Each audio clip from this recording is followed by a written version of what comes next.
Okay.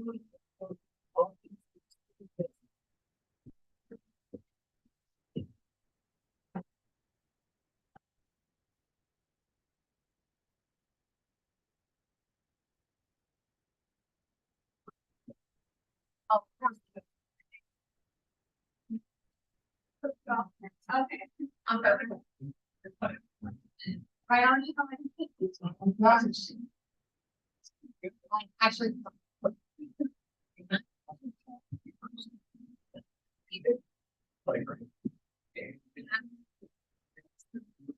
Oh.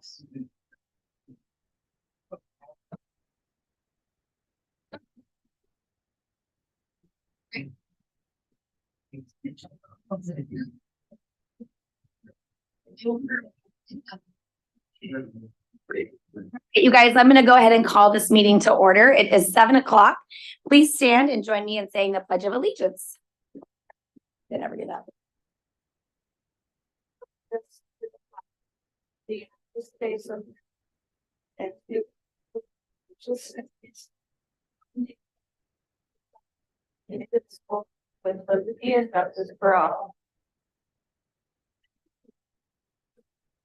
All right. Thank you for joining us tonight. I do have one adjustment I'd like to call out. City Councilor Kim Young is here and she will be giving us a report as well. So in your report section, just add that in after our ASB representative. All right. Also tonight, Director Thorne could not be here. She has been sick and she wasn't able to be here this evening. So you're just stuck with the remainder of us this evening. Merry Christmas. All right, we're going to go ahead and get started with our consent agenda. Is there a motion to approve the consent agenda? I move to approve this agenda. Wonderful. Is there a second? Second. All those in favor say aye. Aye. Opposed? Motion carries 4-0. All right, next up, Mrs. Hartman is here to recognize some incredible students from our fall athletics and activities. The podium is yours.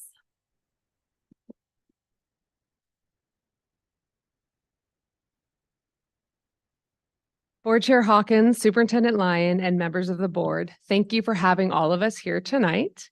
Fall sports had a spectacular season, and I have some athletes here with me tonight that we'll get to, but just to give a general overview, I'm not going to go through everything they have in front of you because that would take a while. But we had 5 league champs. We had 2 coaches of the year in John Mantalis for girls cross country. That was his 2nd year in a row. And Mark Gribble football, 2nd year in a row. We had 4 players of the year. We had 2 teams be in the top 4 in state this fall, which I'm extremely proud of just all the work that they've done. As you can see on the list in front of you, there's many accolades for all the different athletes, but like I said, we're not going to go through all of that. So who do I have here with me tonight? Right here, this is Hannah Brown. She is an awesome volleyball player. She got player of the year. This is her 2nd year in a row getting player of the year as a setter for the volleyball team. They placed 1st in league. Have you placed 1st in league all 4 years that you've been there? 3 out of the 4. This is the first time they've made it to state this far. They got 4th in state, which is a tremendous accomplishment. So she is a senior, so we do not get to see her on the floor anymore, but we are excited for her and all that she did for the volleyball team. Next to her is Anna Grunow. Yes. And I say her last name wrong quite often. Her cross country team got 1st in league, 1st at the district meet, and 8th at state. And Anna was 1st. She was the league winner at the district meet. She has placed 1st in many of their events. She's a leader on the team, and she makes it look effortless when she is running all those miles in the rain, up the hill, down the hill, on bark dust, dirt, and concrete. So we are excited to see her because you're a junior, correct? So she has another year with us. Next to her is Keaton Freed. Keaton was Defensive Player of the Year again for football. He received that honor last year. He was part of the crew that held teams to no points for how many weeks in a row, Keaton? 8 weeks in a row, which is big in the state. And I think they got coverage, and I think they got donuts anytime they got 0. So, but okay, there's no ruining. But Keaton is a leader on the field and senior, so we will not see him again next year, but we are excited for everything he did. Next to him is Aiden Heiberger. He was voted as Offensive Lineman of the Year. And again, just another one of the leaders on the field, helping the person next to him be covered and get things done. Senior as well, so we lose him as well next year. And then lastly is Kason Covert, Offensive Player of the Year. He was the quarterback this year that was helped by Aiden to have more time. And Kason, as I know, he was called in assemblies dual threat, so which means he can run and throw, which is a cool thing to have. And he also asked me as we were sitting there, who up here makes the choices on snow days? That's what Kason wants to know. So I would love it if we could give all of these athletes up here a round of applause as they had an exceptional fall.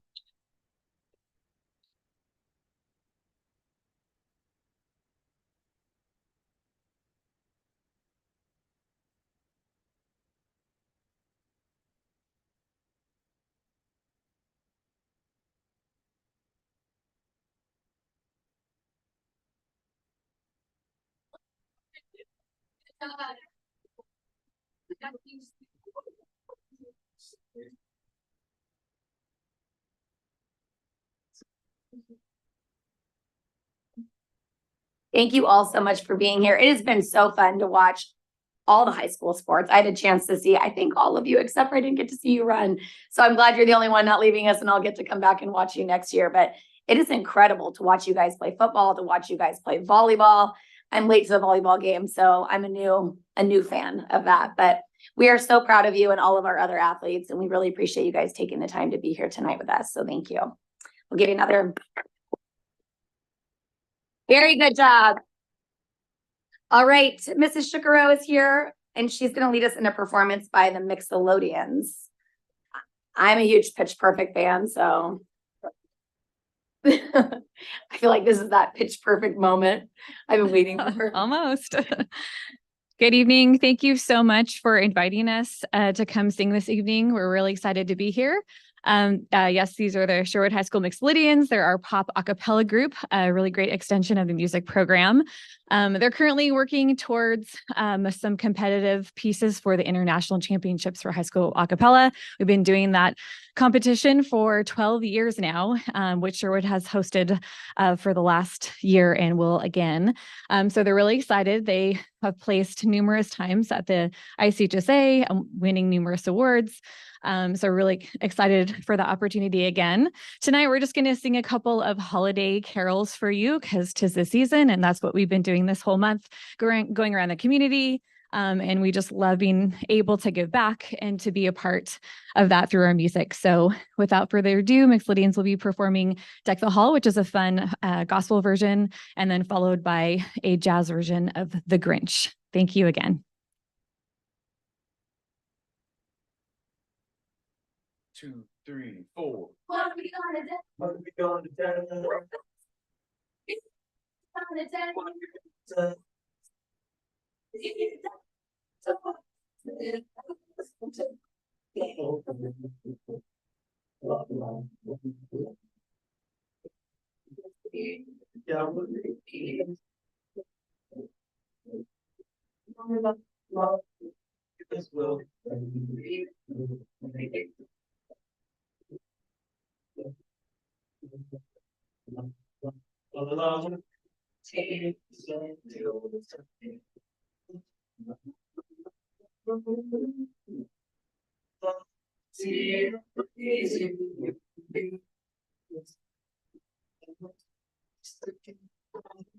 Yes, they're king dollars.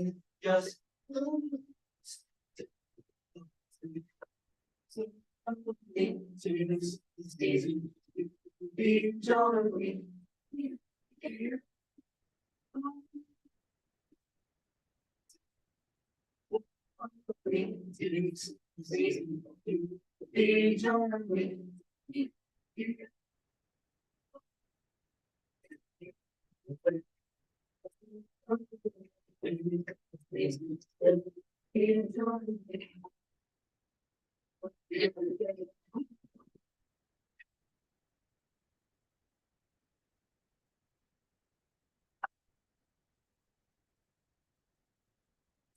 Three, four.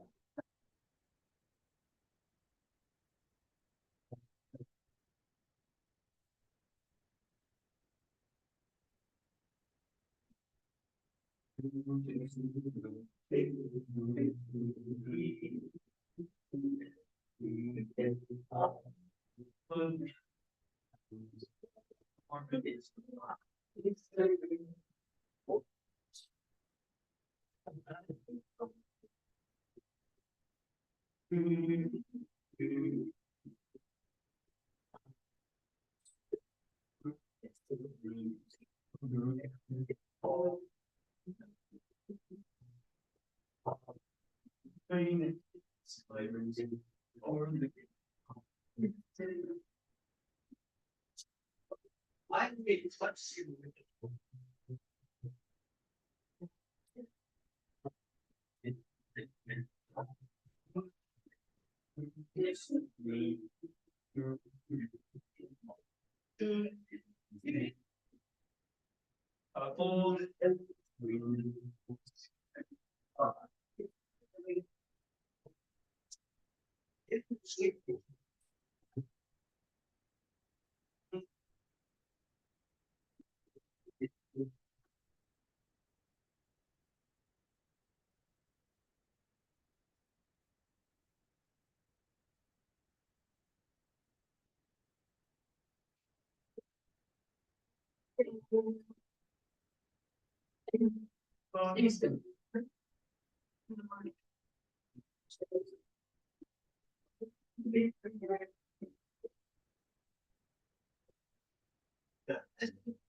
That was incredible. And I apologize for screwing up your name. Now I'm gonna have to practice saying it because I've said it wrong for so many years. I can't believe I didn't know that.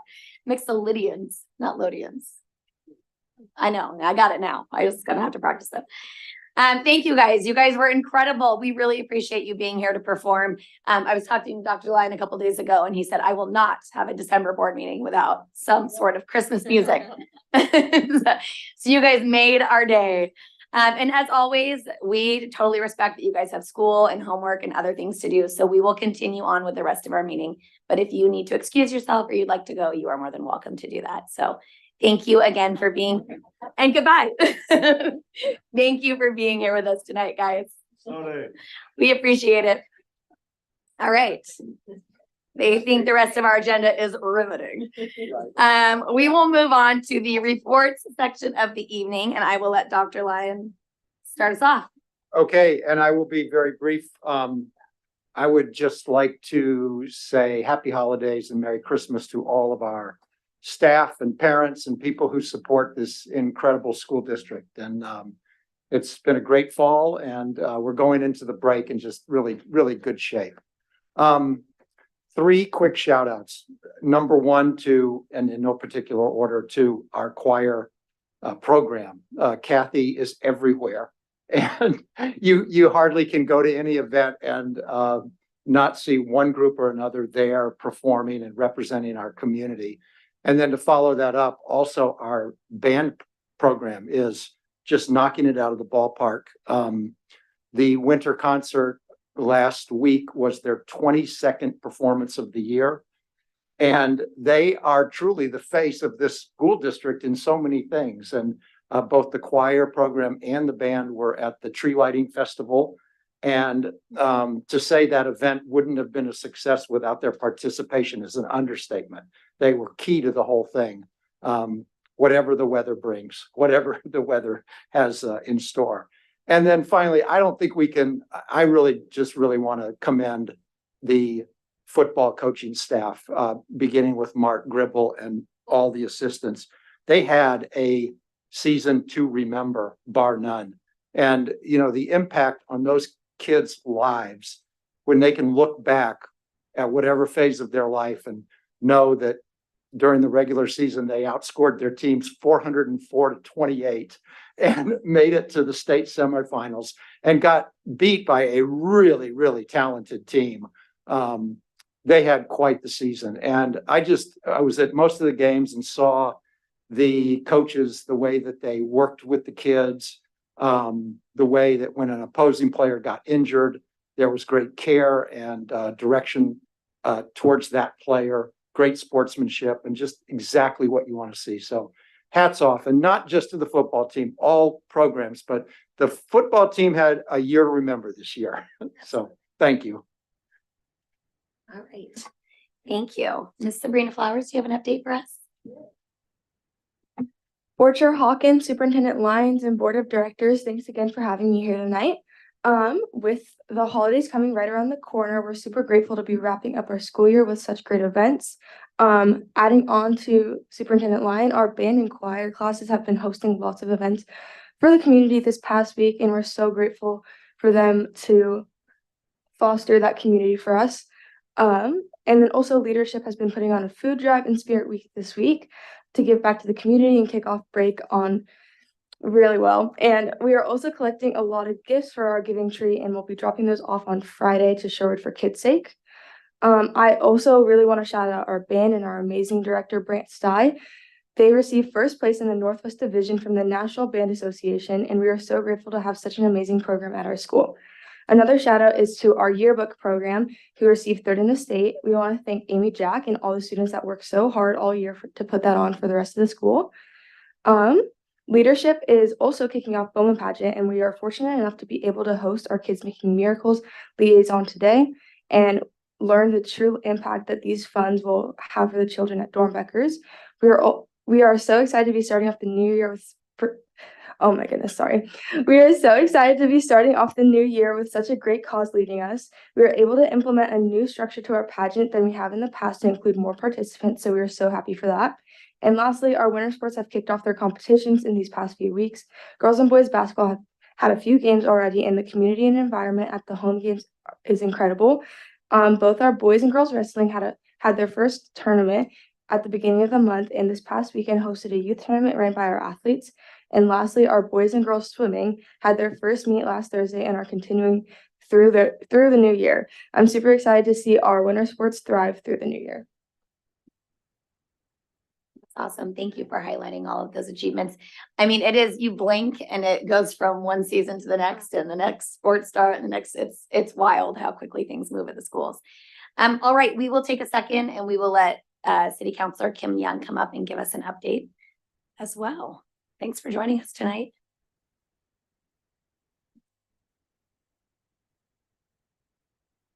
Good evening, Chair Hawkins and Dr. Lyon and board members.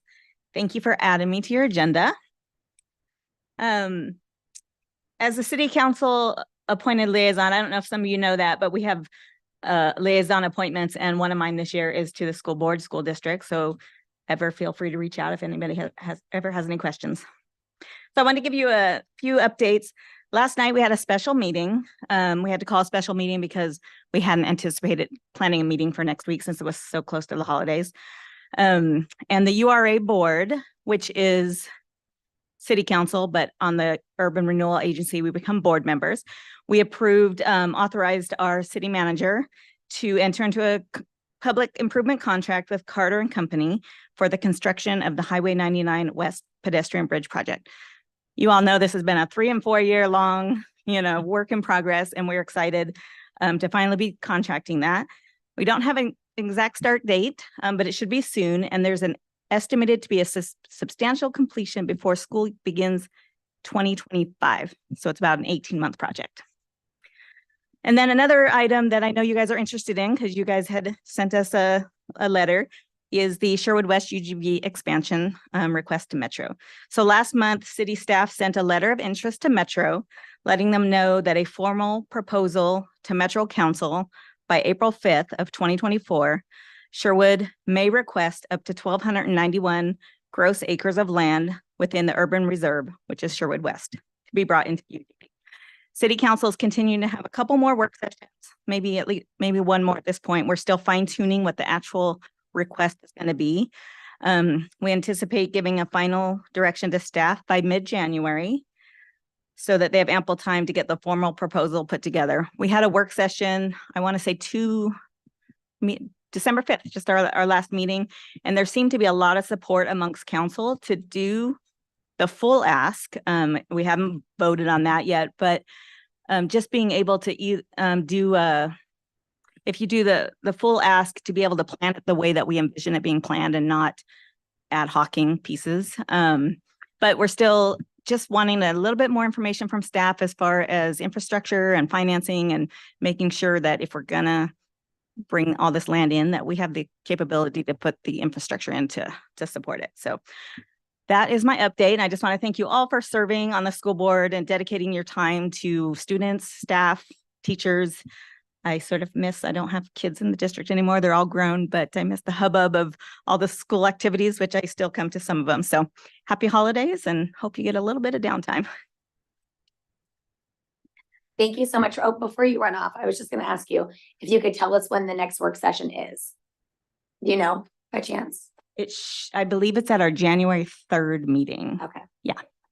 Because staff has sort of given us a deadline.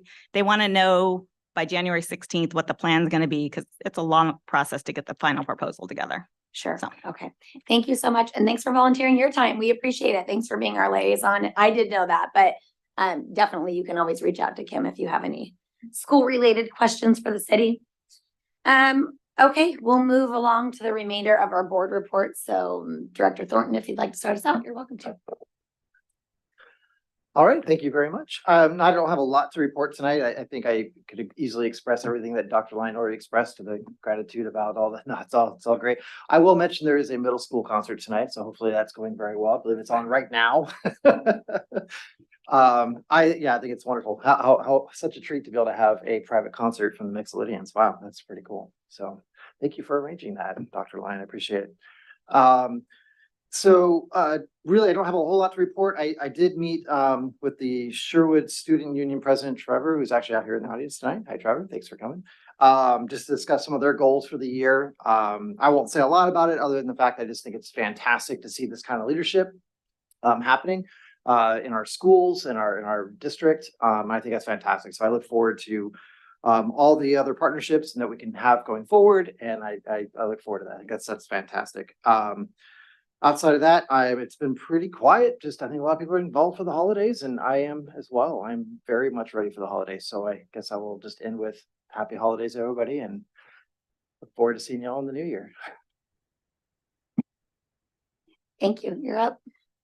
Thank you, Abby. I met also with Trevor. Trevor, good to see you here tonight.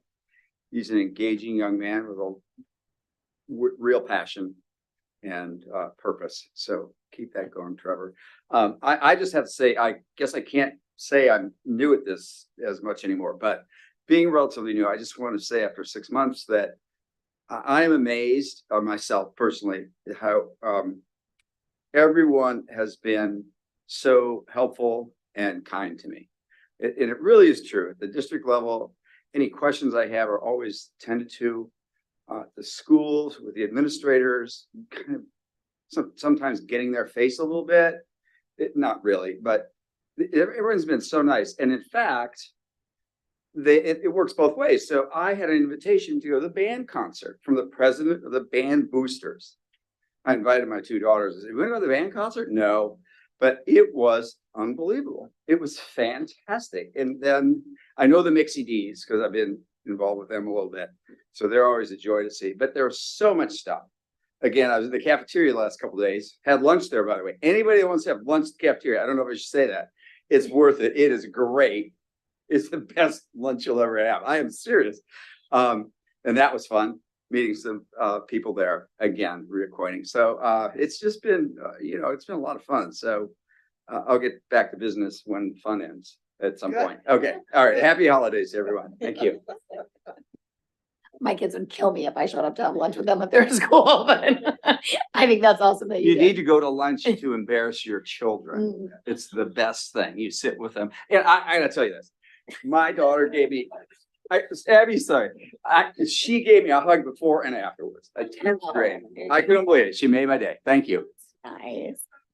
My kid would pretend not to know me. But All right, how do I follow that one? So I think the only thing that's been going on that Director Thornton and I are part of is the literacy and the science adoption meetings were going on last week and continuing this week. I have not had the chance to actually attend these meetings, but I'm looking forward to the summary of those meetings as we progress in the adoption. I wasn't here in November, but I did want to share when we hosted the 6A soccer. I got to work that day with Lake Ridge boys, and they won. But I was there with all of my admin team, and we were on the track and working, and they were blown away by our campus. I mean, they just kept saying, "Can you believe this campus? Can you believe this space?" I mean, they were just like, "Look at that! Look at that! Look at that!" And so, high praise coming from Lake Oswego there. So, good job, Sherwood. But other than that, have a happy holiday. Enjoy your time with your family and your friends, and please stay healthy. My husband has a flu, so pray for me.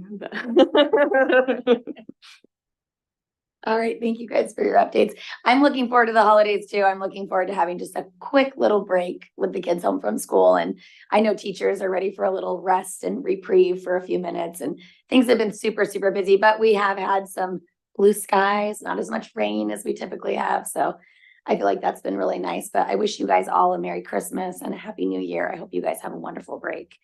And with that, we will move along in the spirit of having not our longest meeting of the year. Up next, Mr. Emmert is going to head to the podium. I believe you're going to the podium, right? For first read of the 2024-2025 academic calendar.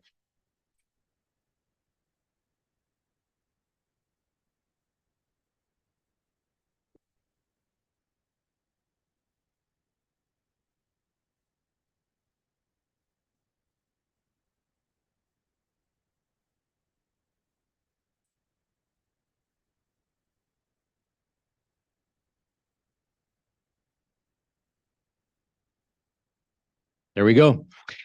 Well, good evening, Dr. Lyon, Board Chair Hawkins, Board of Directors. As we have in the past, we're currently working on the calendar drafts for the 2024-25 and 25-26 school years. We started adopting 2 years in a row a few years back. And the reason for that was so that we could provide plenty of opportunity for our staff members and our community members to plan life. And that seems to have worked pretty well. Tonight, I want to take a few minutes just to talk about the process that we go through and who's involved in that process to put together the drafts that you currently have in front of you. These are the people who are on our calendar committee this year. Every 2 years, we form a committee that's made up of parents, board members, representatives from SEA and OSEA and administrators to create these calendar drafts.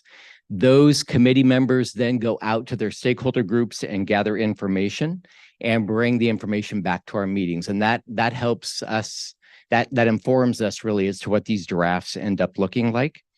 We also have to pay attention to dates of importance that reflect contractual commitments for both SEA and OSEA, state and federal guidelines, student and staff needs, and then we follow the Oregon University system for things like spring break, the dates for spring break. When we look at the SEA contract, we have to make sure that we have 190 contract days. In that contract, we can designate 178 of those as class days. So class days typically are the days kids are in class. And then we also can count 30 hours of conferences and 30 hours of professional development. As a district, like many districts around us, we've committed to providing professional development for our staff. And so rather than 178 class days, in these drafts, we have 175 each year. In addition to that, we have to schedule in 5 teacher work/grading days. 2 of those happen during in-service week, and then there's 1 following each trimester. There are 5 paid holidays, and then we designate as a district 5 days as professional development days. Historically, in the past number of years, those professional development days have fallen, typically 3 during in-service week, and then 1 in the fall and 1 in the winter following winter break. This year, at the recommendation by Teaching and Learning, we decided to have 2 of those dates during in-service week so that we could spread that work out a little bit over the year. And so instead of having 3 during in-service week, we have our 5th day the Monday following spring break. So we actually then will have 2 before school starts, 1 in the fall, 1 in the winter, and then 1 at the beginning of the spring.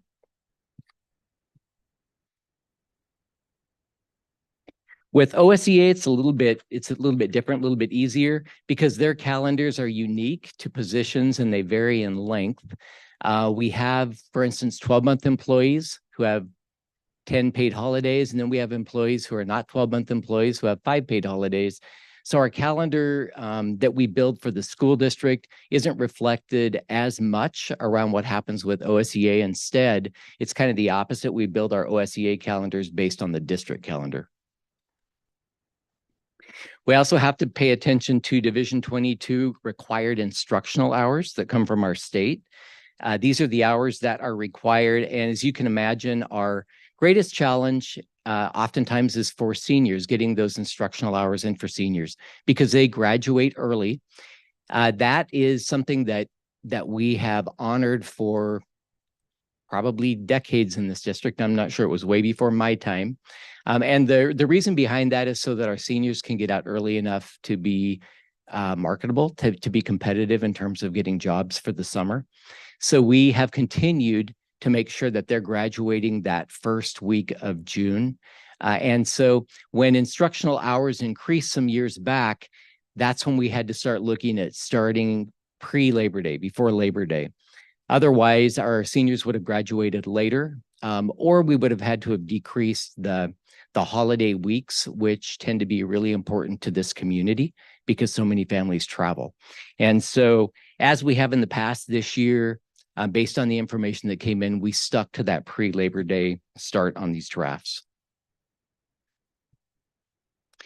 We also look at other requests that come in from these stakeholder groups, and they're things such as, again, beginning school earlier versus going to school later in June, starting 6th graders and 9th graders prior to the other kids in middle school and high school so that they have that orientation day, keeping holiday weeks intact for families and employees so that they can plan and travel, continuing to follow the Oregon University system for spring break so it matches up with our universities, continuing to hold graduation that first week in June, and making sure that families know that well in advance. We have many extended family members who fly to Sherwood or fly to Portland and come to Sherwood and travel here for graduation, and so they make their plans well in advance. Schedule PD throughout the year and at strategic times. Allow for our work/grading days to be adjacent to weekends. And the reason for that is that it gives teachers additional time to complete their grades, and it also gives families in the community 3-day weekends. Keep as many full uninterrupted weeks as possible throughout the year. Balance the trimesters as much as we can throughout the year. And then, as I stated earlier, create calendars 2 years at a time so that families and staff members can plan. Tonight, the purpose of this is to bring this as first read and then to answer any questions that you may have. And then in January, I'll bring the drafts back for second read and hopefully adoption. So that is, unless you have questions, I'd love to field any questions you have. But that's all I have in terms of just the presentation. I think one thing I just like to share is, so we had 2 meetings this year as a group. I wasn't able to attend the first one, so I only got to come to the second one, but it felt very collaborative to me when I came in. It seemed Hans and I were more like watching, you know what I mean? Like we were listening, hearing the information from the teachers, from you guys, there was a couple parents there, right, as Mhm. well. So kind of watching that conversation go back and forth, and it felt very collaborative. My only takeaway that I still just continue to get feedback on is that this frustration over starting earlier to accommodate really just one group of students, that the whole calendar gets adjusted around our seniors.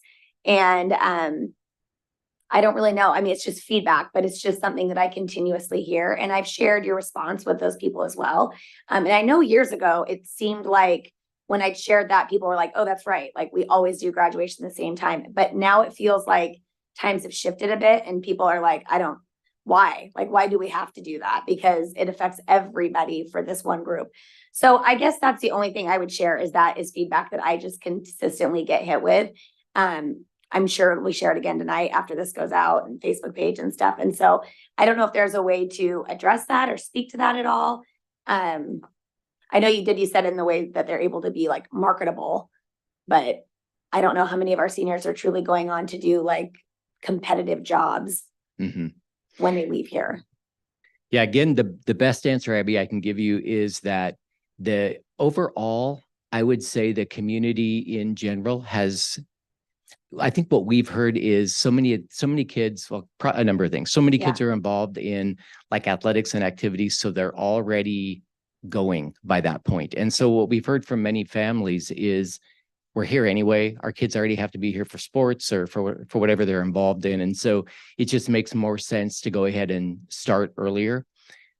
From staff, and I know that there are families as well. And we heard in our committee meetings this year from some families who said, no, we would rather go longer in June. And again, they typically were families of, I think, younger students, but not all of them. So there certainly, I think, is some feedback from the community that some people would like to start after Labor Day.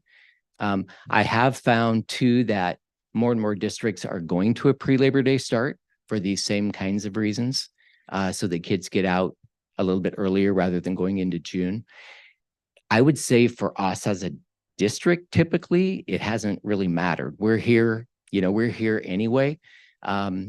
We have just built these based on the feedback that we've received, and the bulk of the feedback, not all of it certainly, but the bulk of the feedback has been to start beforehand versus go later in June. Well, and I'm one of those parents. It doesn't impact me. I'm here anyway. It was fine having my kids start. So I'm in that same camp. Mhm. That's just not a lot of the feedback I hear. But I do want to share too, because at our meeting, it came up that when you guys compared, and again, Hans and I were really just watching, but when you guys compared where the trimesters would break Mhm. if we started after Labor Day, it felt like it was a messier break. Like, and I don't remember what specifically it was, but it was like they went on a long break and then they came back and that was like the end of the trimester and they were going to be doing all their finals right when they came back. So there were some very legitimate reasons that teachers were like, this is just a bad breakup in the year for us. And maybe in the end, if this is the way it's approved, we can share some of those details with our parents as well, so they understand those logistics. And I know elementary parents probably care a little bit less about that, but it is hard for high school kids to have like a long break and then come back and do really rigorous exams. Yeah, I think this year's calendar is one example of that. Mhm. So we had Thanksgiving break, and right after that was finals week. Yes. And these calendar drafts allow us to finish trimester one prior, like the Friday before Yes. Thanksgiving break. And so kids don't have that whole week off and then have to come back and do finals. So that certainly was a part of it. And I know that's really here. And I think that was exactly, if we looked at it the other way, what would have happened again. So I just think maybe providing some sort of context to that is useful, maybe from communications, once this all gets ironed out. Yep. Thank you. Good, you bet. I also think that, people complain about starting before Labor Day, but other districts that don't, they also don't factor in the fact that they're robbing Peter to pay Paul in terms of, yes, LO started after Labor Day, but they also did away with their Thanksgiving break this year and kids went to school during Thanksgiving break. So where I thought I normally have off, I was working Monday and Tuesday all of a sudden. So there is give and take there. And we did not have a lot of kids at school that week. I'll tell you that, a lot of absences. So just take that in as you're thinking about those dates? Audience. Yes, yes, I'd just like to reiterate that I think when this calendar goes out, I think it is pre-Labor Day start. Just to communicate those kind of ideas, those ideas Abby had, because we'll hear, you can't please everybody. And it was really dicey this year with the way the finals broke up. And I have students who endured that. And then the other balancing act was to get the days more level, for each try, which this does pretty well, rather than just compacted try and a longer try. So, it's not perfect. It's good though. Thank you. Thank you. Well, I appreciate it. I really did feel like it was collaborative getting to see that process. So, but I do think providing, like I said, just some context to push out would be good so that when people see it and have a response, they know why we did it the way we did it. Thank you. Absolutely. Yeah. I think just one closing thing I'd like to suggest is that people also consider the fact that we try to always get ahead of possible inclement weather days. Yeah. So starting early also ensures that we have students in session for a period of time well beyond when it may snow and we have inclement weather, and versus trying to make up those days later and then trying to move graduation and all of the things that would go into that. So Certainly. It's a really complicated process. yep, it is. Yeah. All right. Thank you. Thank you. Sorry, Steve, I have a question. ahead. I was, my turn. So this might actually be a teaching and learning question, but it was kind of brought up about the professional development days and that we changed that beginning of the year. I'm just trying to understand the thought process on that, mainly because of the fact that we've got so many new curriculums that are popping in. Having been there as a teacher, like it's hard at the beginning of the year. You're front loaded with so much stuff. I'm just trying to understand the wisdom of this. Yeah, so thanks, Steve, for letting me pop in. So one of the reasons why the idea of offering a third day in the spring is, you're right, teachers are flooded with information at the beginning of the year.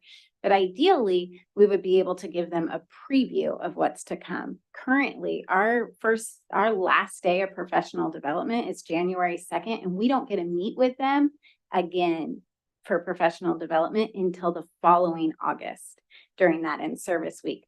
There is no opportunity really for doing that preview of what's to come, whether it's a new initiative, a new way to track data, a new curriculum.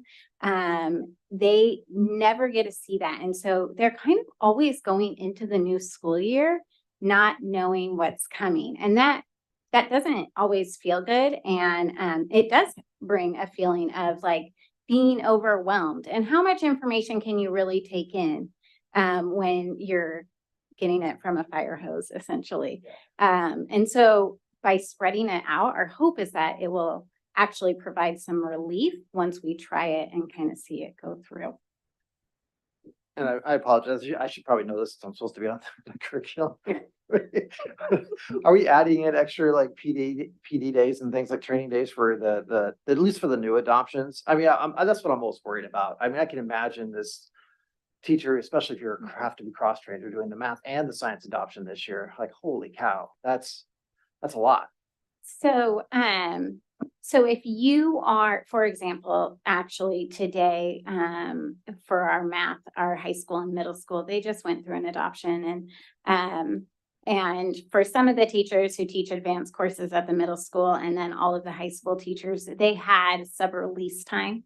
And then we had a trainer come in from the curriculum company, and they trained the teachers. They did some model lessons. They did some Q&A. That's kind of separate than like full staff professional development, which are these days that we're talking about. So teaching and learning has a budget that we kind of navigate with our new adoptions, and we have periodic almost like implementation professional development, but it's with just those teachers teaching that content area. So these new adoption worries about that. They will have extra supports beyond these professional days at the beginning of the year. They have extra Okay. supports. We provide extra time. Our instructional coaches usually go through train the trainer program so that they're experts on the materials if we can't get something from the actual publishers out there. And with our elementary program, we are only looking at either the current version of our mathematics program, Bridges, or their updated version. So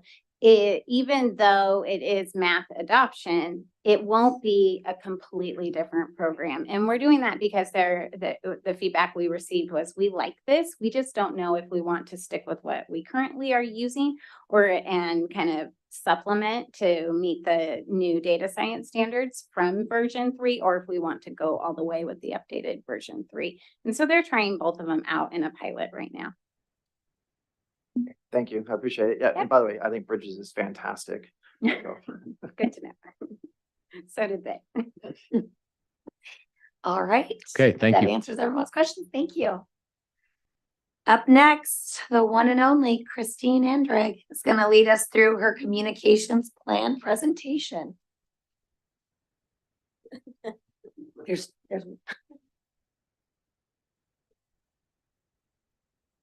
Thank you for that hard to top intro.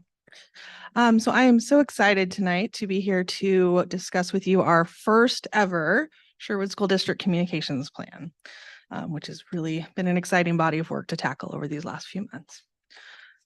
So here's an overview of kind of what we're going to go over tonight. I'm going to give you just some background, talk about kind of the shift in focus that we've made this year with our communications and some of the research around that.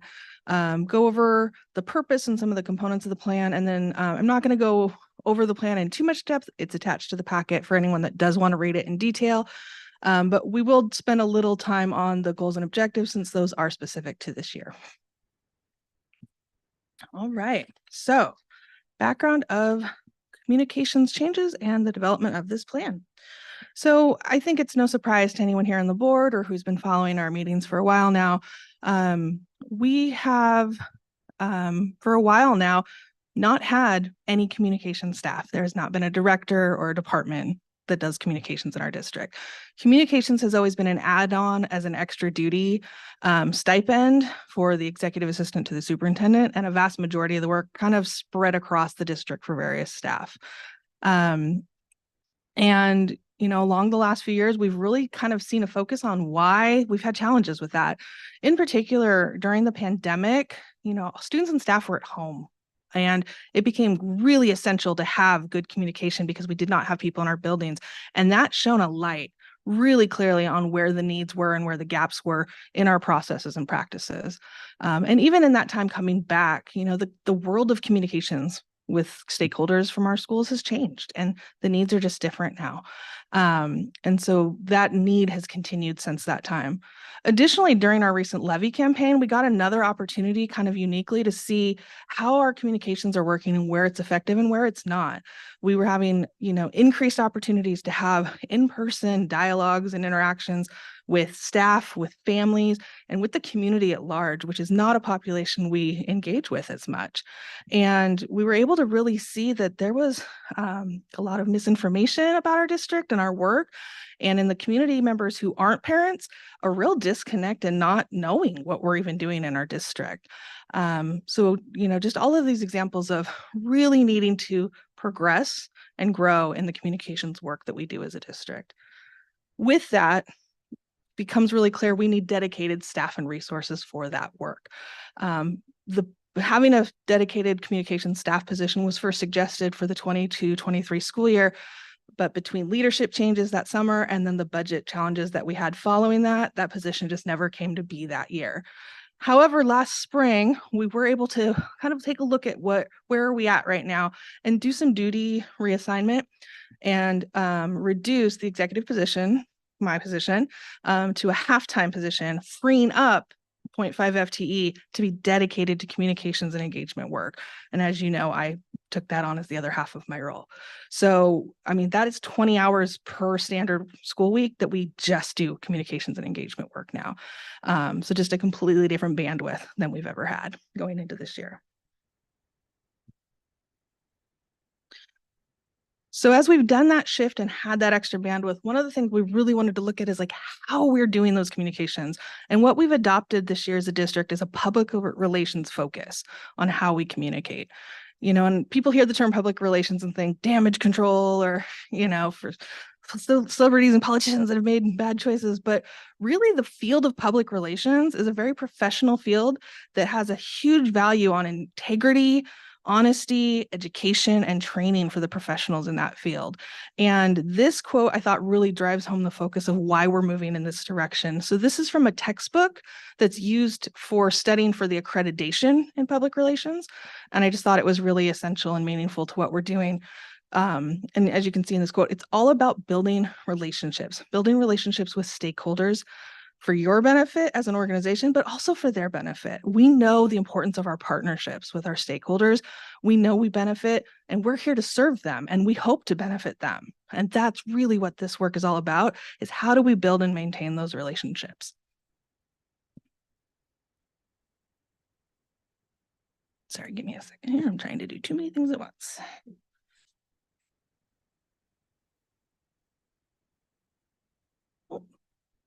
For it. So as we've shifted into this public relations focus, I actually had the benefit this summer to spend some time doing some really in-depth research into the standards and best practices in that field as far as and how they relate specifically to school PR. So research is really supportive of this effort. Effective school-home communications have really positive impacts. Family involvement and engagement increases, sense of community for families in their school and district community. Student academic performance and attendance. I mean, that's what we're here for. That's what we're all about. Those things improve as well.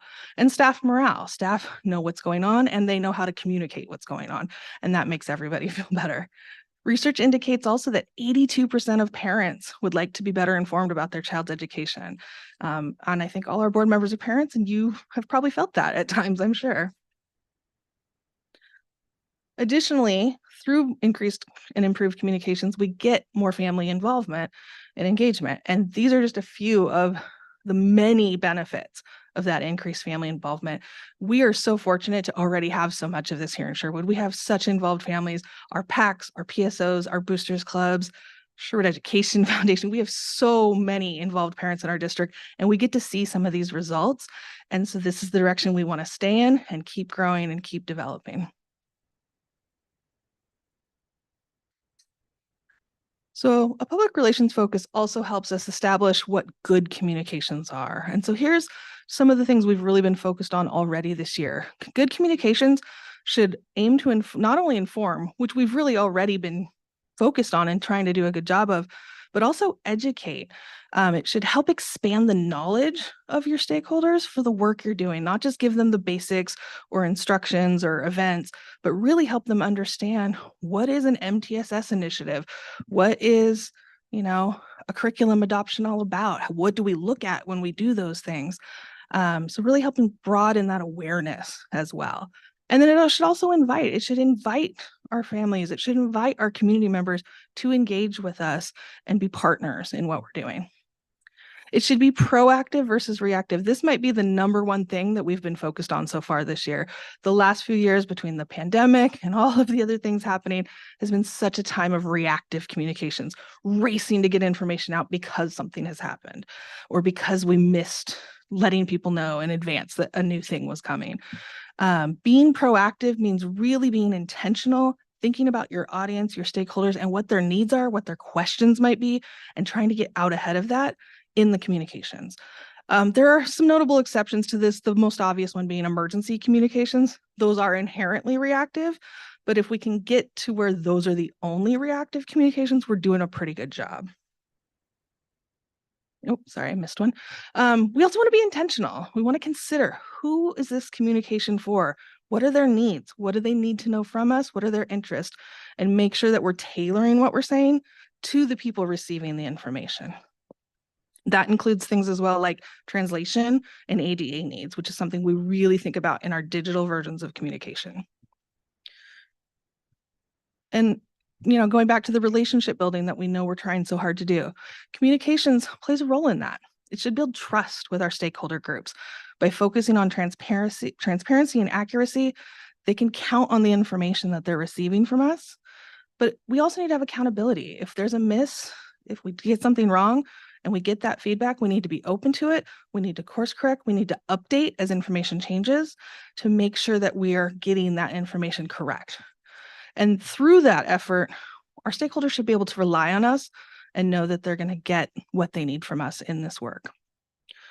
And finally, we just want to implement research and best practices. If we're going to do this, let's do it right. Let's level up and be as professional and as effective and as efficient as we can be, and really do our best job in communications. And by leaning into this public relations research and this vast field of knowledge and bringing that into the work we do, we're going to be able to do that a lot better. All right, so let's talk about the plan itself. So why do we need a plan? We're doing all this work. Why put it in a written plan? So the plan creates a foundation for this district-wide work.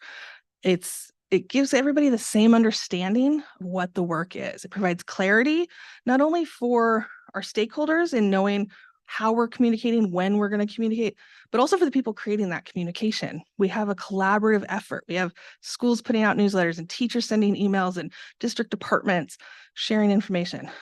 Clarity and consistency. This plan creates that by giving everybody kind of that same language of how we do those things. And it creates standards. It's a framework for us to measure our effectiveness against. We have these best practices, these goals, these elements of this plan, and we're able to make sure we're living up to that. It also is a starting point. This is, like I said, the very first one of these we've ever had. And as you'll notice in the plan, there's annual goals. So inherently built in is an annual review and revision to see if we're meeting those goals, in particular to see if I'm meeting those goals. And then that gives us that built-in opportunity to incorporate feedback we've received along the way to continue to improve each and every year. So these are kind of the major components of the plan outside of the goals. There's the principles. These are really the values. This is what informs the work overall. These will remain fairly consistent over time. We identify our audience, our stakeholder groups, as well as the various team members across the district that participate in this work. This is helpful for a number of reasons. It helps the people creating communications to think about their audience. It helps our stakeholders to know who's involved and who's doing the work and have an understanding it's not just one person. I think that's been a surprise that has come up when I've had a lot of conversations with people, and so helping people know that. We outline our various methods and strategies for external communications. Internal is a little trickier. Each school or department's going to have their own unique needs, and so they will kind of create their own internal communication methods, but the external ones are consistent and static, and so it lists those and talks about who gets which item, when, and what the purpose of those are. Again, creating that consistency across the district. And then we have a list of best practices. These, again, help provide clarity in how to do this well for everyone involved doing it and making sure we're meeting the needs of our audience. All right, let's talk about this year's goals. So if you were here in August, which I believe you all were, when we presented our strategic plan, some of these are going to sound very familiar. These are very aligned with the communication strategies that are in that strategic plan.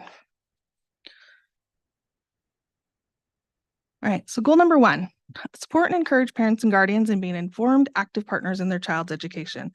This is, we have renewed our focus on building our parent partnerships this year. And this is so important in our communications. These are probably our primary partners in how we do this work. And so there's a number of strategies we're going to be using to do this work this year. We are going to be building out a parent guide page on our website. This is something that's kind of been asked for a lot. It will be a kind of a central page right at the front with a button to it, and it will have links to kind of the most asked for items or the things we get the most calls about, like, where do I find this? So it will kind of be a one-stop shop for parents where they can bookmark that page, and it will be ever evolving with the links to the most used things to help everybody find stuff a little easier. We're going to be doing a full website audit. This is not something we've done since we upgraded our website. And so we're going to go through with a fine-tooth comb and where are the gaps, what's confusing, what's hard to find, what needs to be reorganized, and just really make it more effective. We're also, I'm collaborating with the teaching and learning department. They're researching some third-party survey tools that will just give us a little more oomph behind our survey efforts and how we get feedback from our different stakeholders and incorporate that into our work. And then I'm personally reaching out and working more closely with PACs, PSOs, and boosters clubs. Those parents are some of our most involved parents. They're in our schools. They know what's going on. And so having that face-to-face relationship and conversation with them helps me to hear that direct feedback and also support the efforts of the work they're doing. They're doing great work for our kids. And so I really want to support them in that work as best we can. Uh-oh. I don't have the next page for that.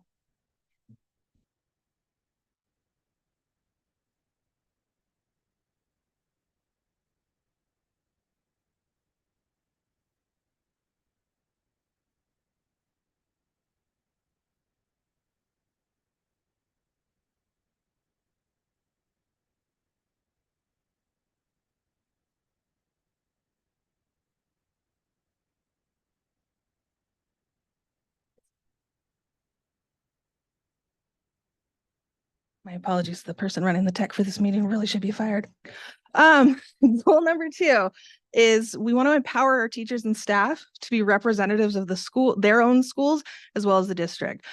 This is something that we really learned during the levy. Our teachers, our school staff, they're part of this community. They're having those face-to-face conversations. They're sharing information about our district. So we need to make sure they have good, accurate information to be able to be really empowered in having those informed conversations and know what they're sharing and feel good about being able to share it. And also we want to make sure that they're our stakeholders as well. We communicate with them as well. So we want to make sure they also have what they need to really be successful in their roles and in completing their professional duties. I've been partnering with human resources this year, and we're looking at kind of new methods to really push good information out to our staff. Not only kind of the nuts and bolts stuff, but also stuff that's beneficial. We've been sharing wellness resources, making sure we're helping them understand benefits that they have through the employee assistance program and those types of items as well. Goal number 3, we want to empower our school administrators and our office teams. Schools are doing their own communication. This is work that they've been doing all along. And so wanting to not come in and micromanage, but be there as a support, as a coach, train on technology where needed, be a collaborator. That's really the role from the district level, and particularly my new position is the communications specialist. So working closely with our schools, our administrators, our office teams, so that they can just really take the ball and run with it. A great example of this has been our Celebrate initiative. I'm going out and I'm meeting with school leaders, talking about how they want to do it. And then the schools kind of do what they want to celebrate and what they want to highlight. So if you've been receiving newsletters from the high school or the middle school this past fall, you've started to see those efforts, and they're getting to take ownership of that pride and tell their own story. And that's really what it's about. We also want to balance that though with not putting a whole bunch of extra work on those staff. So for me, my role is also to leverage our district resources to help offset that workload. So for example, none of our schools have their own social media. We have a district one, and then I coordinate putting things out through social media because we don't need them to have yet one more job. Goal number 4, we want to facilitate meaningful collaboration with community members and community-based partners. So like I mentioned earlier during the levy, this became so crystal clear. Our community members that don't have kids in the school do not have a lot of access to what's going on. We have a website or social media, but we've learned it's not enough to sit back and hope that they come to us to find that information. We need to go out and engage and meet them where they're at. And that's something we're kind of exploring some new ways to do that. Our existing community partnerships is one thing we can leverage, but we're going to continue to explore this as we go to really figure out what is the best way to reach this group. One strategy that is going to come into play, hopefully sooner rather than later, we used to have a thing called the Key Communicators mailing list. It kind of went dormant during the pandemic. We will be reinstituting that in a very meaningful way and marketing to allow people to sign up for that. It's an email listserv. They sign up once, they'll receive our press releases, they'll receive regular updates. I'm trying to put together like a once a month, here's everything that's going on, so that they're kind of getting regular sources of information that's relevant to them as community members. And then we also just want to leverage those partnerships we have in our community as best we can. We do a great job with this at the high school, bringing in business and industry partners for our CTE programs, for example, but really looking at how can we expand on that? How can we bring in flex opportunities? How can we bring in other resources? Again, those partnerships that benefit us and benefit that partner. And finally, goal number 5 is to improve the efficiency of our emergency communications and response practices. This is that reactive area of communications that will always be reactive. So what we can do is plan and prepare ahead of time as effectively as possible, have libraries of resources, have scripts ready to go, do a ton of training, reminding parents regularly of what those methods are. You'll probably see throughout the year multiple times. Here's again, once again, how we do inclement weather, because that way when it happens, our parents know what to expect and know what it's going to look like and how to get it, the information that they need. And so that's really the work in that area, is how do we do everything we can around it being prepared, so when it's time to do reactive communications, we can do it quickly and effectively.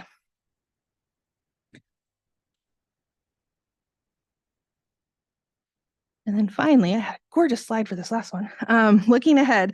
So it feels really weird to bring a plan with goals for the year halfway through the year, but we really needed kind of the bandwidth at the first of the year to assess, figure out the needs, and set this framework. So spring is going to be all about really diving in and implementing these goals and hitting these strategies super hard to put them into effect. We're going to also aim to collect some specific stakeholder feedback about this plan and about this work kind of towards the end of the year. And then that will inform the refinement and review work over the summer, setting the goals for next year, and then bringing those back to you early August instead of midway through the year to kind of reset this again for next year. Additionally, next year, we're going to look to expand incorporating more engagement specific strategies into the plan beyond just the communication piece. So that's what I've got. Are there any questions? I don't have a question, but I think this is tremendous. This is the first time I'm getting to see this. I know you've been hard at work on this for a long time.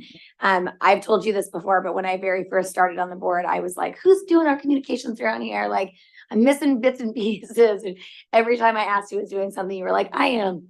And I was like, you're doing 3 jobs. And so I think it's incredible that you're able to dedicate half of your work time now to this, and clearly you're the best person to be doing it. And I've already seen tremendous improvements in it, and I'm really excited to read through this plan and to see what you have going forward. And I do think, especially through doing that levy campaign, hearing all the feedback from people and just general confusion about what goes on at the schools, it's a lot of people, even parents that do have kids in schools, are very confused about what's going on in the schools a lot of the time. So I think it will improve dramatically, and I appreciate all your work doing this. I know it's a lot.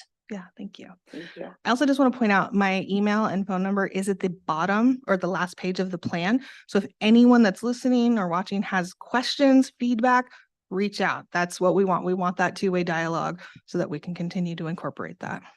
That's awesome. Any other Thank questions? you. Does anybody else have any questions or comments?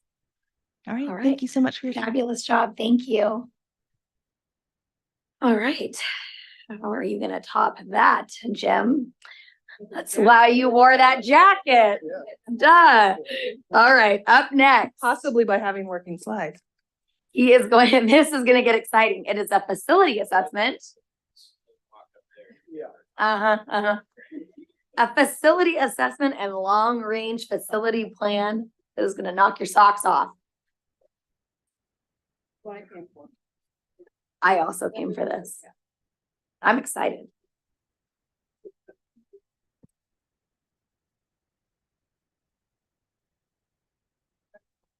Try the clicker. Hey, what do you know? All right. Thank you, Chair Hawkins, Superintendent Lyon, members of the board. I am actually excited to be here to talk about our facility assessment and long-range facility plan.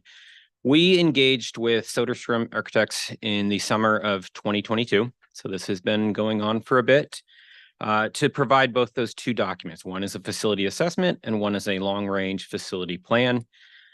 Both of these documents and the work that surrounds it were supported in part by ODE grants. And so we are appreciative of having that opportunity to do that. The long-range facility plan is one that is actually required by ODE once every 10 years. Our last one was done in 2015 leading up to the bond. So we're a couple years ahead of that schedule, but we chose to do it at this time because it was a nice point at which we'd done a lot of makeup work in terms of deferred maintenance with the buildings we had. And so it gave us kind of a point in time post-bond to say, this is what our buildings look like as we look ahead, both in terms of their condition and how they're used. And so I'm actually going to turn it over to Marlene Gillis. She is the president of Soderstrom Architects and is frankly an expert in this area. And she's going to walk you through kind of a quick summary of it, and then we'll open it to any questions that you might have. With that, Marlene Gills. Yes, thank you. Everybody loves the microphones. I heard there was a challenge to make this the longest board meeting of the year. I'm up for it. Got about 45 minutes to go on this. No, The challenge was to sing during your presentation at some point. it's like you know me. So I'm gonna grab the clicker here because we do have the presentation, kind of 3 key points that we're covering with this. We do want to go over it fairly quickly. There's a lot of information in the reports themselves. The first step of the whole process was to take our whole team through all of your buildings, your schools and your support buildings. So I'm going to go through, this is the very first bullet point list we created for each of the schools. And again, I'm not going to read them. There were kind of some consistent items throughout several of them. With the recent bond work, there was a lot of work done, and there was a lot of buildings in actually great condition. Didn't need a lot of work. Obviously, your high school was quite the jewel. You should be very proud of that building. It's a beautiful building. But there were some key things that we noticed. So we took our mechanical, electrical, plumbing engineers and our structural engineers along with the architectural team through each of the buildings. And we were looking at the first thing that ODE looks for, which is as new condition. Right? That's really what the ODE report is looking. If you were going to build Archer Glen new from day one, what would it take to get it back to that condition, right? So there's a lot of things they don't really look at in that process.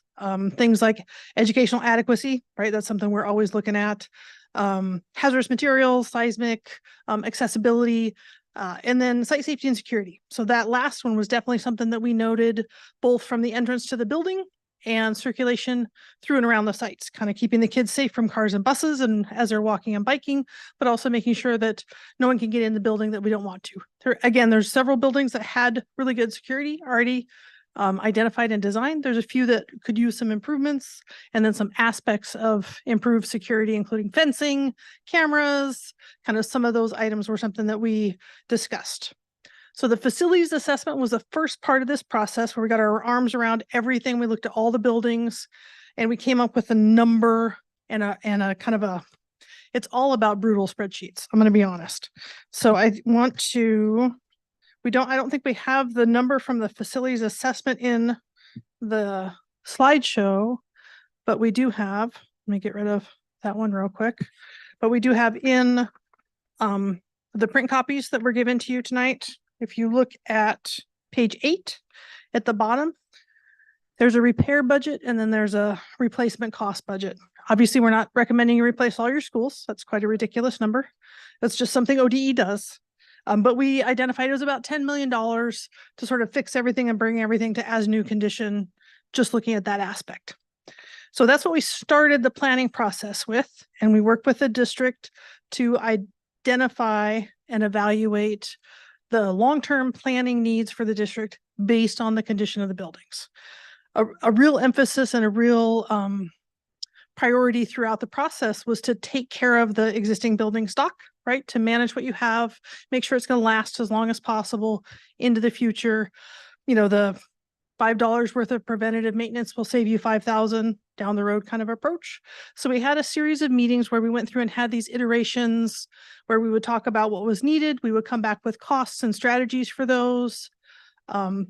Several of the key ideas that we talked about during that, capacity really wasn't a concern in the district currently. I think that's still the case. Again, this was started over a year ago, but hopefully that's still true. What we really wanted to do was identify a priority list over that 10-year period, where the first one was a priority items that needed to be done in the newest part. Recommended items could have a little bit more time. And then there are even some still priority items, but could be done towards the end of that 10-year kind of time span. So really, at the end of the day, we have a year-by-year roadmap of what's needed to spend to take care of all of the needs of the district. And this is that eye chart. And that, again, if you want the hard copy of it in the spiral bound version that you got on page 34, that's the same document. So what this has done is it's taken that $9.5, almost $10 million worth of assessment costs from the beginning of the process. We evaluated that through the planning process, modified that a little bit, And then we've added escalation and spread this out over what it would take to do this actually year over year. So we've added costs as costs for construction go up for each year, which is why we end up with a larger number at the end than we started with. But really, the majority of the difference in those costs just has to do with escalation in time and to be able to kind of break down the scope in a manageable amount year over year. If that makes sense. Okay. This is just an example of one of the spreadsheets that was kind of condensed out of the long range plan where we took kind of item by item costs. So priority 1, 2, and 3 are all listed there, kind of shows where the numbers come from. We had those for each of the schools. So again, in the reports, all of that information is in there. All right, does anybody have any questions? I feel like I need to be shorter. In the report, I was noticing, and we did a board tour of our transportation facility, and the numbers on transportation are fairly low. Mhm. But overwhelmingly, the conclusion after visiting that facility is that at some point it needs to be replaced, right? That's not part of this. The practice of this was simply to not question whether or not you needed to replace in its entirety the facility, right? We always like to think about that as part of the process, but I think the decision was the cost to do that versus where that would fall in the priority ranking with what's needed for the schools. At this point, it wasn't recommended to completely replace it. There is some fairly significant cost with siding and some mechanical issues. So right now, the report recommendation was there's some cost in there for repair, not necessarily complete replacement. But again, I think that's something that should be considered and reevaluated potentially. Thank you. Yep. Sorry, quick question. I like that one slide you had where you had priority 1, 2, and 3. Could you go back to that for 1 second? I think it was Archer. Yep. Okay, and you said you have one for each school? Uh-huh. Where is that? So that's in the full facilities assessment report. It's in, Nope, sorry, it would be in the full long range plan. so I don't have that for each school? We do not. We can get that for you. Yep, we can get that for you. I think at this point, we were told to just show this one example for tonight. But No, we I can- like that We example. can though. definitely get that. I was. Oh, it is? Oh, priority list detail. It's in the other, it's just the one. No, the only question, not to can of worms, but I saw the high school tab. And I'm just curious to where $500,000 is in the high school. And You're like, maybe what? it's trees and asphalt and irrigation. I don't know. Yeah, why there would be, so Yeah. so what I've got, and let me double check my numbers because we always have so many different spreadsheets. So what we've got for the high school identified is actually about $220,000 worth of work at the outset. What we're doing is we're kind of pushing the high school work to the later phase. So you're seeing that increase in cost due to escalation. Yeah. Yep. We found your 1, 2, and 3s. They're all Oh, okay. threes. Oh, there. Okay. They're all threes at the high school. Yeah, they're like Thank you. asphalt and concrete. Yeah. Got it. Yeah. Thank you. But Good did you question, hear though. She was saying the reason why it costs more later is because they push it down the line and so then. Yeah, I'm glad you brought up that point though about transportation because, I mean, just being me, I can't tell where all of our financial needs are, but certainly when we went and took a field trip there, they were like, we're doing the best with what we have, but this is very tiny. We don't have equipment that we need to service our buses. We can't make this building bigger, all those things. And so they are doing a tremendous job out there. And something I think we need to keep in mind as we plan for the future is that that's probably a building that's going to need to grow.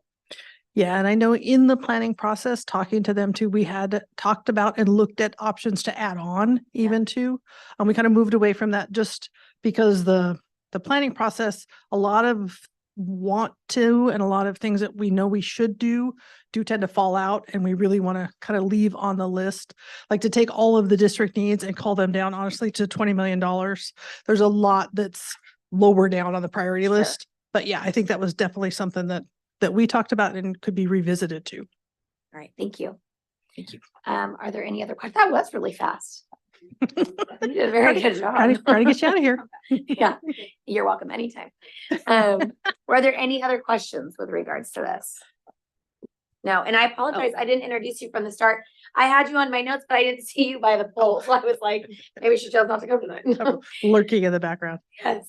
I just want to clarify that maybe these are needed repairs and not necessarily like wish list items, correct? Oh, 100%. Yeah, so There's- that's, I think, where the bus barn kind of, because it's like they want to put in a hydraulic lift and raise the roof. Those are kind of wish list type items, right? Okay. Yeah. So we're just repairing to get back to square one where, as if it were built day one.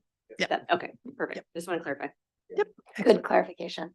Okay. Can I just add one thing, just being on the team and a member of this process, one thing that was really interesting to me that I think is important for the board and the community to know, and Marlene, maybe you can add to this, or maybe you can't, but I was sort of shocked by some of the numbers on this list, considering we just came through a bond. And the comment that was made by our partners in this was that, well, your list of what you need to do is much shorter than other districts all around us. Like, our list may be large, but it is nothing compared to what others who haven't just gone through a massive bond process have gone through. We just have several large buildings and we have $20 million of maintenance to do on several $100 million worth of properties. And so I just want people to know that that's out there, just so that they're in touch with that. Yeah, I would 100% agree to that. We do a lot of these assessments and repairs, and we work with a lot of districts smaller than Sherwood, and they have much longer lists. So you've done a really good job of both building new and then upgrading, the idea of kind of converting the middle school and making the best use of the buildings that you have and maintaining them very well. I mean, I think the district has done a really good job of that. So the numbers that you see here are some of the lowest that we see for any districts in particular. And that's due to all the work that you've done recently. So. Thank you. That's very good to hear. Thank you for pointing that out as well. All right. Well, we appreciate you guys being here tonight and sharing that plan with us. Up next is Marlene Carroll. She will be presenting the Student Investment Annual Account for 2022-2023.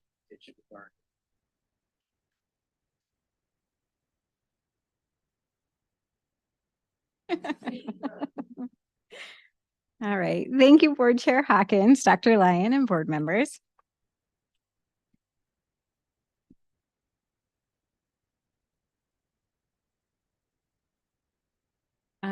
Report first. Yeah. Annual report.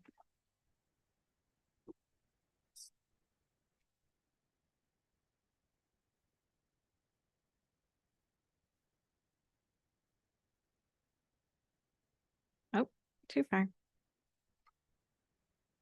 Nope. Okay. Okay. Tonight, I'm going to take some time to share a little bit about just the overview of our student investment account. And then I'll review our annual report that we have to submit to the Oregon Department of Education. And we just have to share that with you tonight.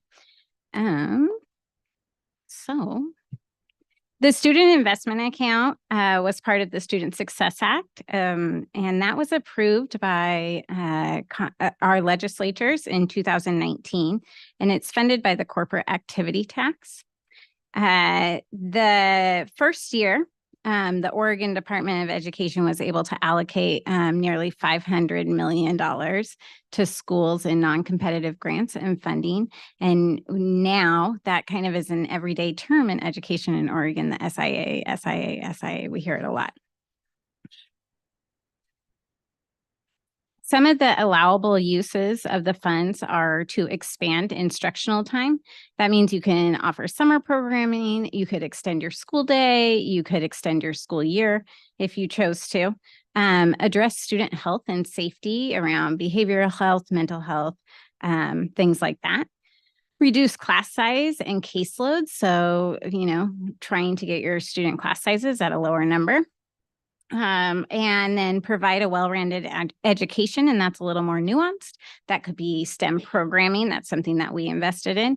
That could be additional PE classes. That could be additional CTE pathway programs. So that really opens things up, that providing a well-rounded education. As you can see, Sherwood's use of the funds is we invested in 3 out of the 4. So we invested in student health and safety, reducing our class sizes and caseloads, and providing a well-rounded education. Okay. School districts who accept and receive SIA funding are required by statute to review their progress on an annual basis through a report and financial audit. Mr. Bennett submits the financial audit, and I get to come and do the report. So some of the things that we have to report on is there's about 4 narrative questions. And I'm going to highlight some of the responses that we provided in this presentation. In addition, in previous years, the progress markers ratings were optional. For this next biennium, we will be required to do that. So in my next annual report, you'll get to see the progress marker ratings, but for now, they're optional and we chose not to fill those out. We are also required to present and have an option for public comment. And then this report will be on our district website and it lives there indefinitely.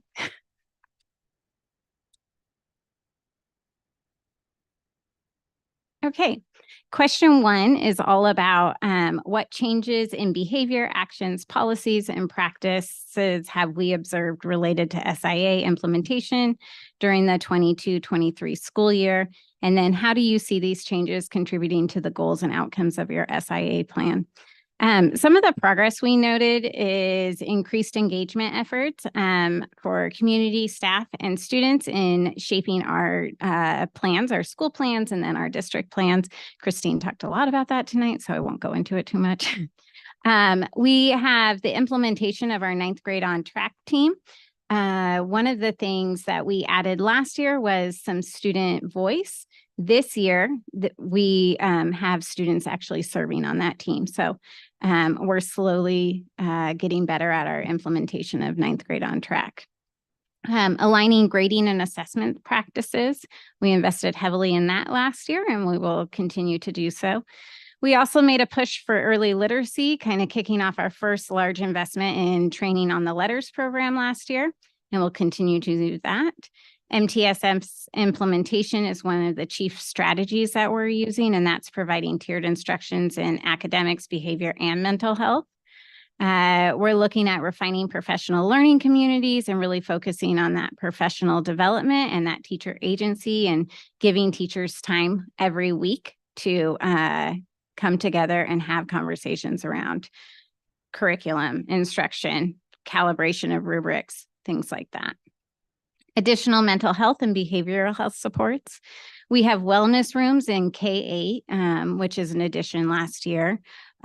We've had wellness room at the elementary school and we're slowly trying to get more and more. And then this year, which I'll report on next year, we also had added a wellness room space at the high school. In addition to that, we've been investing in CTE, STEM, fine arts programs at all the levels. Question number 2 was about barriers and challenges to SIA implementation that we've experienced. And we all lived last year. It was a hard year financially. And so our greatest barrier to our SIA implementation was certainly around funding.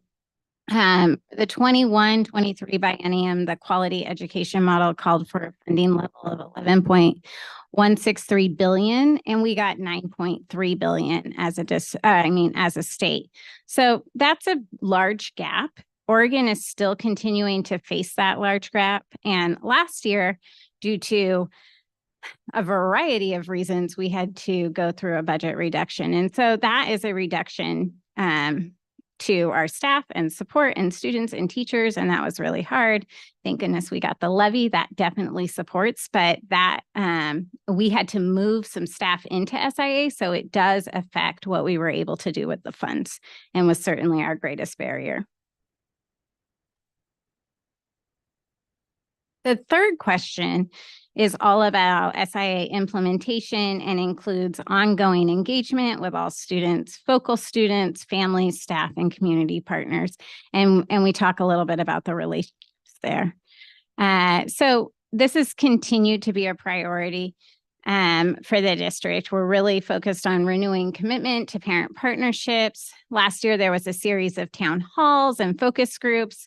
We have implemented the student advisory group, regularly meeting with the superintendent and city leadership. Last year we did a lot of surveys. We're looking at doing a third-party survey this year that's more comprehensive and focuses on customer service as a district. Like, what can we do as a district to provide better customer service, essentially? And then just a community information campaign. What are we doing as a school district?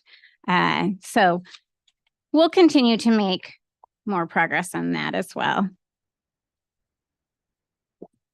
All right. And the last question that we talk about is, as you think about what guided your choices and prioritization efforts in this year of SIA implementation, what stands out? So some of the things that really stood out to us from last year was the investment in foundational literacy skills. That has been front and center. Our teachers are really excited about this work, and we leveraged our funds to support them in their new learning and understanding and instruction. And we're really proud of that. We still a greater need for for mental health and behavioral supports at our schools. That continues, and that still stands out as a large need. We have additional staff in those students, but it's still certainly a need. Continuing our parent partnerships. We had a lot more parent partnership events, and we continue to do those in the fall. And we're just kind of getting better at doing that for families, and we'll continue to do so.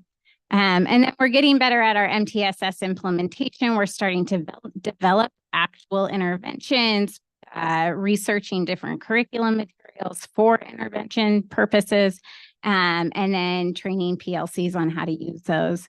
And then the Celebrating Sherwood Schools has been a push starting, through the Levy campaign. And after the Levy campaign, we had a real deep feeling of gratitude for our community. We want to continue that. And so we highlighted some of those things in our narrative. And with that sums up our narrative report on our annual report to the board. Any questions? Does anybody have any questions, comments, feedback? Just a quick question. I mean, you've talking about the guided choices and prioritizations you're talking about for this year, but you've already talked a lot about what we're doing in foundational literacy and our working with parent partnerships and that kind of thing. But you also talked on the need for greater mental health and behavioral supports. Like, what additional are we doing this year to address that kind of a need? So some of the additional services that we added with SIA is we added some mental health clinical licensed social workers that are stationed at the school buildings.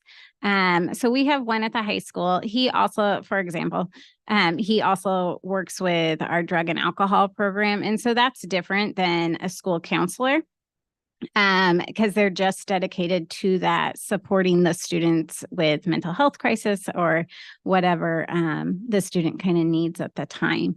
In addition, we have behavioral specialists that really, spend a lot of time with our elementary students who are learning how to be students in schools and supporting teachers on how to support those students learning how to be students in school. And so those are two examples of some of the things that we were able to invest in with our SIA dollars. Thank you. Yeah, I know that's a big challenging area. It is. All right. Any other questions? Thank you for that presentation. We appreciate it. You're staying up there, it sounds like. Yep. Okay, so a couple action items. You're going to present the SIA grant agreement and longitudinal performance growth targets. It's really hard word to say. Longitudinal. I know. Longitudinal. All right. So now we're switching to the 23 25 biennium. So that was the last 2 years, and now we're going to look ahead to the next 2 years. I'm going to talk a little bit about the longitudinal performance growth targets that are embedded in the grant. This is different than our previous grant. Our previous grant, due to COVID, we didn't have to actually follow our growth targets. We kind of got a pass. So this is, although we had to make growth targets, we did not have to meet growth targets. And so we had to remake growth targets. And now we will be monitoring our progress towards those and be reporting out to you on those. And then the other objective of tonight is to review and approve this grant agreement.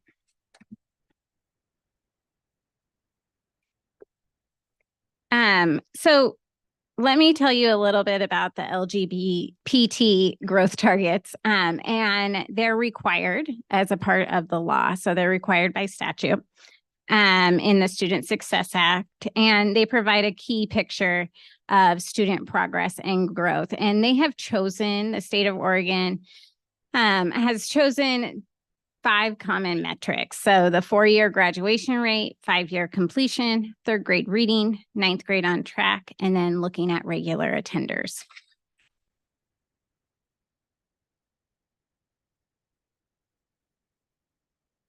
All right. We are doing fairly well in many of these groups. And so some of this will be fairly easy for us to accomplish, and we're excited about that. And then other areas we'll have to kind of come up with some pretty strategic planning on how we're going to raise achievement. The 4-year graduation rate is the percentage of students earning a regular or modified diploma by the end of the summer following their first 4 years in high school. And as you can see, there's 3 different lines there. There's the baseline target, which is all students, the stretch target, which is all students. And when we say stretch, that's like the ambitious goal. That one, the stretch target, we don't have to meet, but we do have to meet the baseline targets and the gap closing target. Gap closing target is a little bit different. It takes just your focal group students, and you're trying to raise their achievement, or you're trying to raise their graduation rate completion. Our gap closing target on the 4-year cohort graduation is, so by the next biennium, at the end of the 24-25, it's about 88.6%, while our baseline is around 94.7%.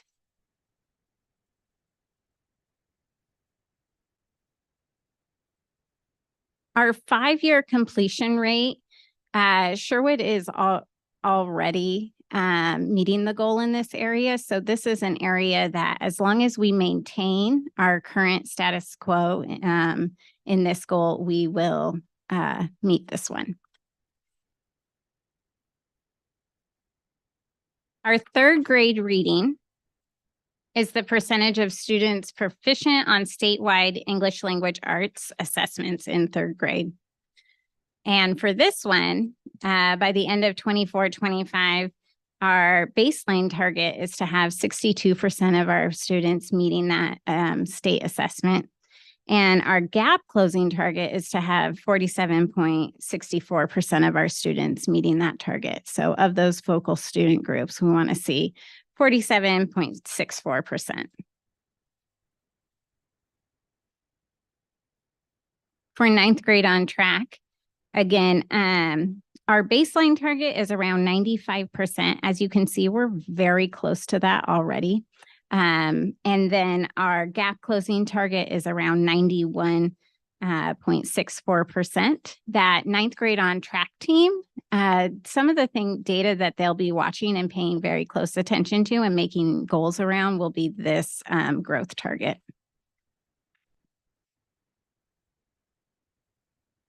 Our regular attenders are the percentage of students attending more than 90% of their enrolled school day. And for this one, our baseline target is 78.7%. And our gap closing target is around 78.2%.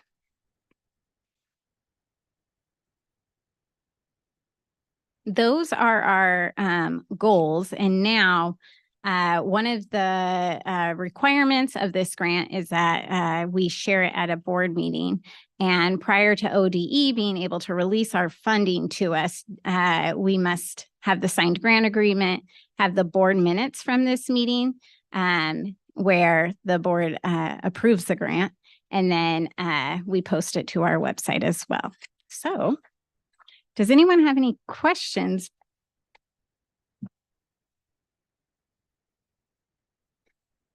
Marlene, on those 5 metrics, I know there's subsets underneath all of those, but just so I'm clear, at the 5-year cohort completion, there's a couple of, you said greater than 95%. We're already at that.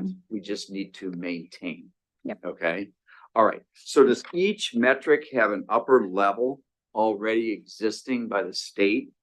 In other words, if we looked at 4-year cohort graduation, is there a number they accept and then you just need to maintain? Anything above 95%. So all these would be 95. Mhm. Okay. And what I'm looking at is when it says baseline target, go to regular attenders. Regular attenders. Okay. Okay. Yep. That's what we currently exist today, or 78.7. Yeah. 78.6% is our like starting. 78.6. Okay. Is our baseline. That's where we are today. No, that's the stretch. I'm totally confused. All right. Is our baseline. Is that current? That's okay. That's our business. Stretch is our current. No. No. What does there a number there that says Let me get back to that. we have this percent of regular attenders? Right Yes, now at so- what school? All schools? All schools, for like, what do we currently have for regular attenders right now? I don't know what our current number is right at this moment in time because it's dynamic, right? Every day it becomes different, but what they take it off of is like last 2 years, and then they take it off the last 5 years. And then they, for us, that looks a little different because of COVID. So it's probably like the last 3 years for something like attenders. And then the state of Oregon gives us our starting point. So by the end of this year, based off of their calculations for regular attenders for a period of 5 years, our starting point is going to be the 77.6. So The Does that make sense? blue, If you look below, the it blue says line. 2023, 2024 target. So that is the very first numbers are for this year. And then if you jump ahead to the next set of numbers, it says 2024, 2025. So that's the target for the following year. yeah, I'm just having a hard time understanding all that.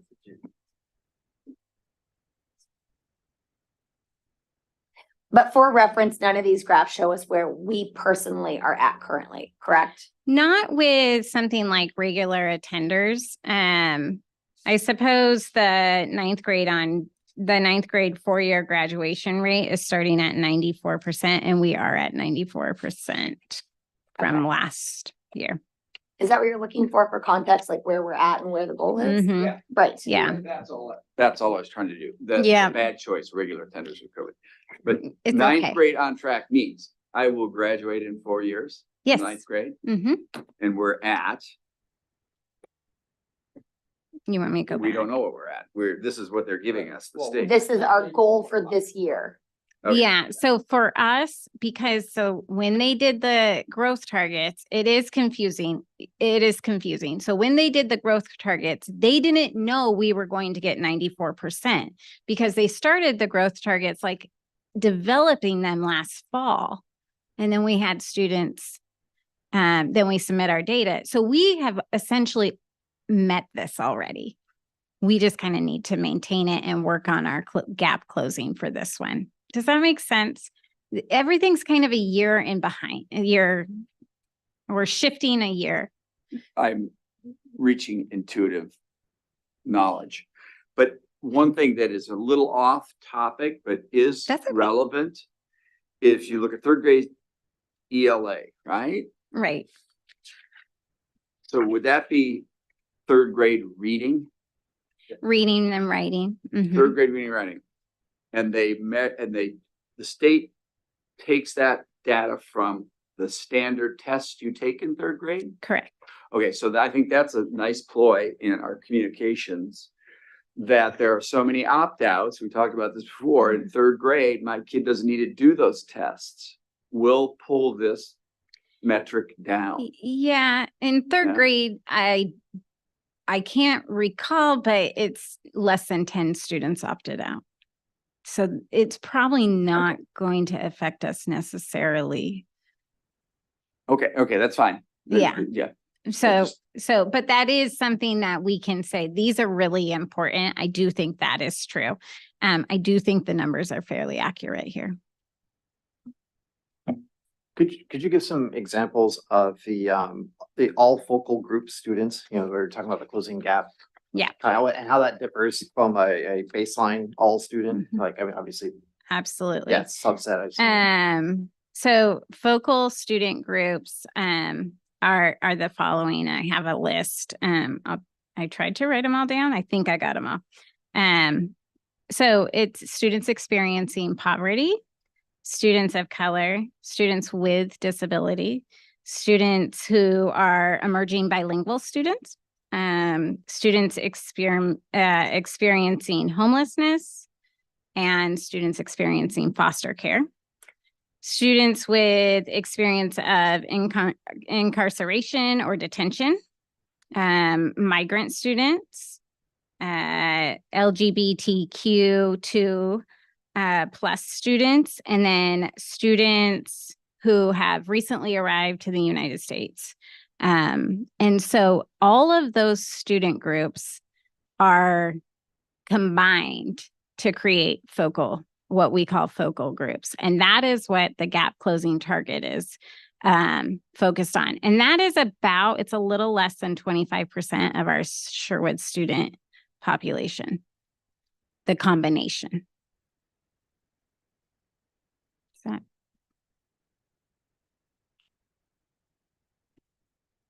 All right, are there any other questions? With that, if there are no other questions, is there a motion to approve the Student Success Act Student Investment Account Grant Agreement number grant 34486 as presented? I make a motion to approve the Student Success Act Student Investment Account Grant Agreement, grant number 34486 as presented. That's lovely. Is there a second? I will second that. Wonderful. All those in favor say aye. Aye. Aye. Aye. Opposed? Motion carries 4-0. Thank you very much. We appreciate it. All right. Last but not least. Not least. Dr. Lyon with a riveting second read. Second read and adoption, and we had no further input on the handful of policies. The only one you have printed in your packet is the one where Gary made the addition that kind of gave a qualifying statement to the ending fund balance target as not required, so to speak, but as a goal, and just depends on the financial circumstances of the district. So with that, I recommend that the board adopts the recommended policy updates as presented. Great. Is there a motion? I make a motion to adopt the recommended policy updates as presented. Wonderful. Is there a second? I'll second that motion. All those in favor say aye. Aye. Aye. Aye. Opposed. Motion carries 4-0.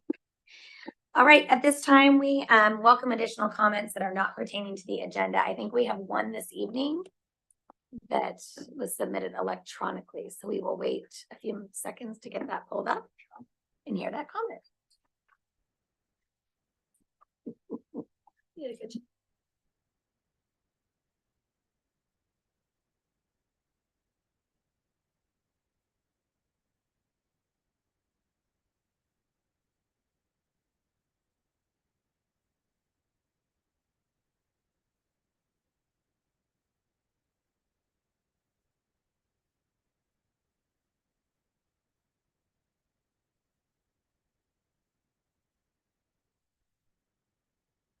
All right.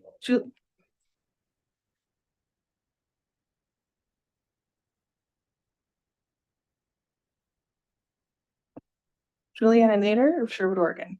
School board members and administrators. As a former teacher and librarian, I am appalled that anyone in this country would interfere with or cancel anyone else's right to read whatever they want.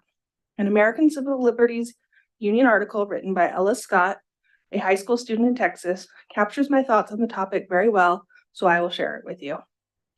When adults ban books, they attempt to silence ideas that seem unfamiliar to them, concepts that they're afraid to confront. But these books break a barrier and allow students to start conversations about underrepresented ideas and themes and light that fire of learning. Reading these stories allows us to learn about our society and the world we will one day be responsible for navigating. These books are so much more than what you read in English class. They're an opportunity to start conversations with other students and learn from other perspectives. Have faith in the teachers and librarians who are educated to help our students learn. Families have the right to limit what their child reads, but they do not have the right to limit opportunities for all students. It is an American right to learn and be educated. It helps us understand people and create an inclusive community of love and respect. Respectfully submitted, Julie Nader. And that concludes public comment. All right, thank you. The next meeting will be held on January 17th, 2024. I wish you all a Merry Christmas. This meeting is adjourned.